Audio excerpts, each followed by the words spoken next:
bersamamu.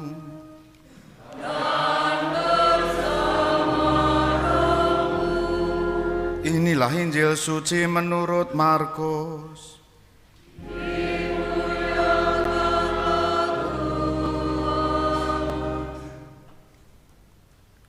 Pada awal karyanya, Yesus beserta murid-muridnya tiba di Kapernaum.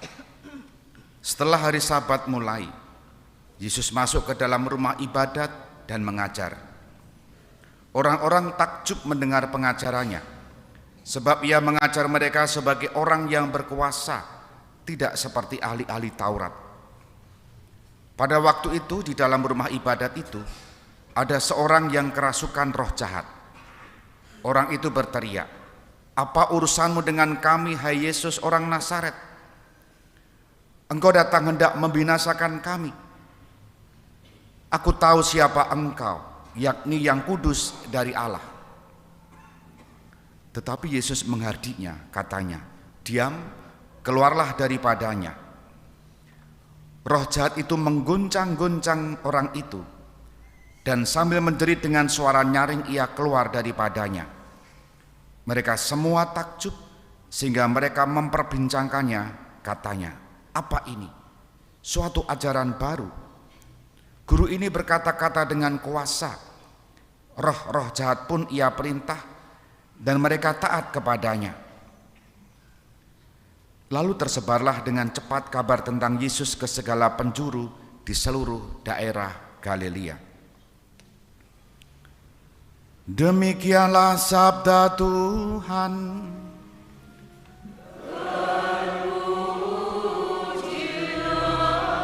Kristus. Saudari-saudara yang terkasih, selamat pagi berkah dalam. Pernah mendengar kata takjub? Ya, dua kata muncul dalam bacaan Injil hari ini, takjub. Kata lainnya kira-kira apa? Gumun. Kata lain kagum. Kata lain heran. Ya pokoknya dicampur jadi itulah takjub. Takjub kadangkala juga sampai ngawoh. Gumun itu ya, saking gumune. Bapak Ibu pernah gumun, pernah takjub, pernah heran, pernah dalam hal apa kira-kira? Pernah kok njur meneng ini. Prestasi bisa jadi, apalagi keindahan. Mah? Keindahan. Hah? Tindakan apalagi? Keindahan.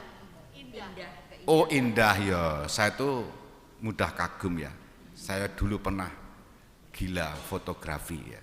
Sekarang mergo wis rada bosen dadi wegah. Apa-apa saya potret dan kagum juga itu. Indah ya. Apalagi? Hah? Kebaikan. Kebaikan.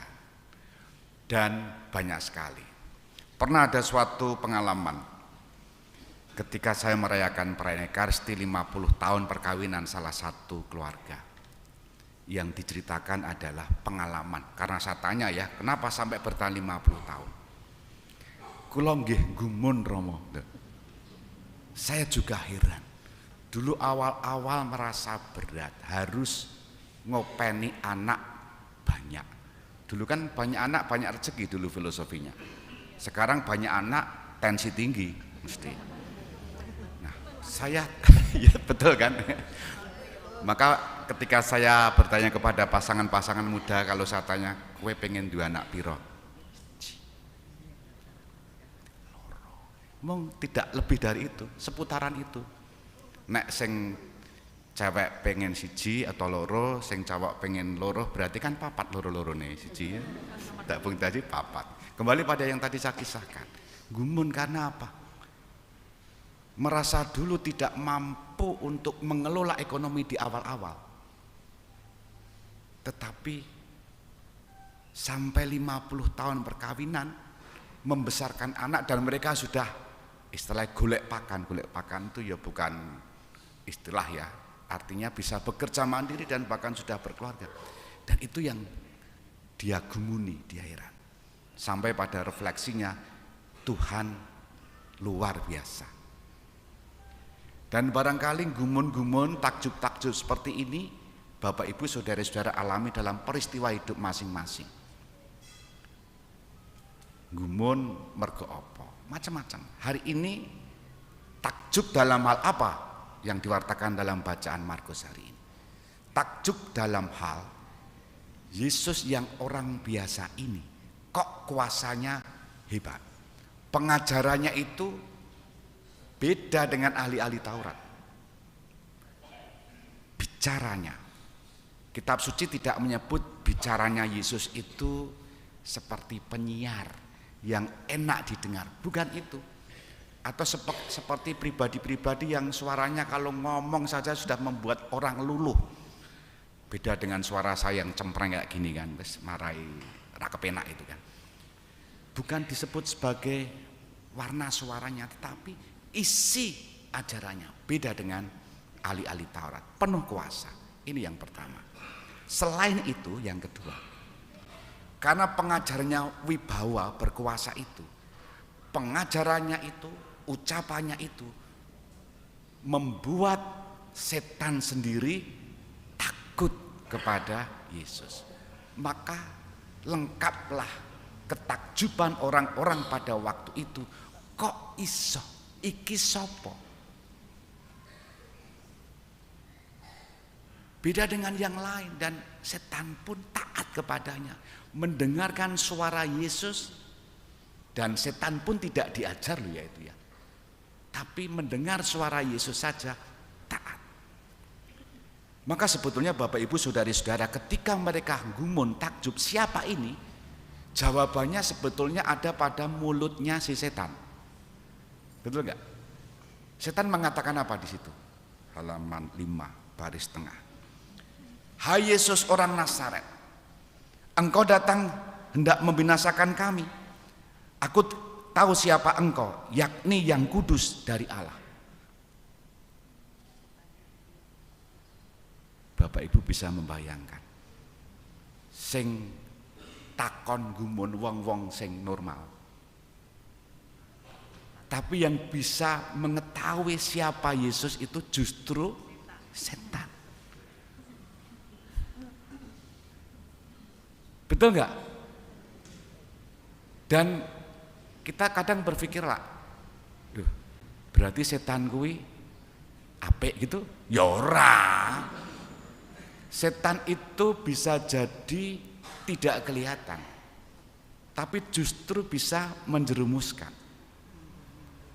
Maka tadi muncul takjub karena apa? Indah bisa jadi.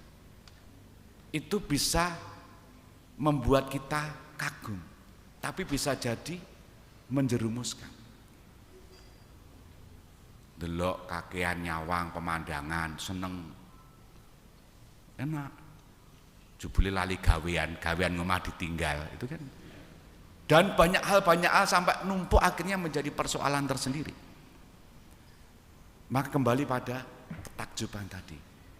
Melalui mulut setan ini justru setan mengatakan Yesus yang kudus dari Allah. Sementara orang-orang pada waktu itu masih bertanya-tanya siapa dia. Kalau setan hari ini mengatakan, diwatakan dalam bacaan Injil Markus, yang kudus dari Allah dan dia pergi, itu artinya pesannya kerajaan Allah tegak berdiri. Kerajaan Allah hadir di situ. Karena yang menguasai manusia, yang membelenggu hidup manusia, yang kehilangan martabatnya karena ulah setan ini, setan sudah lenyap. Karena siapa? Yesus. Disitulah kata pengajaran Yesus akhirnya nanti didengarkan setan. Apa pengajaran Yesus? Diam dan pergilah. Tidak pakai rumusan doa, tidak pakai pantang dan puasa, tidak pakai rapal itu ya rapal ya, tapi dengan kata-kata wibawa. Diam, pergilah. Siapa yang mendengarkan Yesus? Pertama kali setan toh. menungso wae diajari Gusti Yesus kok ora krungu lho ya. Malah sing ngrungokke sapa? Dadi awake dhewe karo setan luweh. Gitu kan? Maka manusia-manusia yang kelihatan cakep, ganteng, ayu, bagus kuwi mbok menawa ya solah bawane, prilakune aku ora omong ngono lho ya, jenengan lho ya sing ngomong. Bisa jadi lho ya. Setan wae iso ngakui yang kudus dari Allah. Setan wae mendengarkan Yesus, dia pergilah lunga tenan kok. Lah awake dhewe iki diajari kowe aja ngono, begegek wae. Kuwi dosa terus wae. Kuwi jenenge isih dikeloni. Gene ngerti. Bertobatlah, kerajaan Allah sudah dekat. Kita hening sejenak.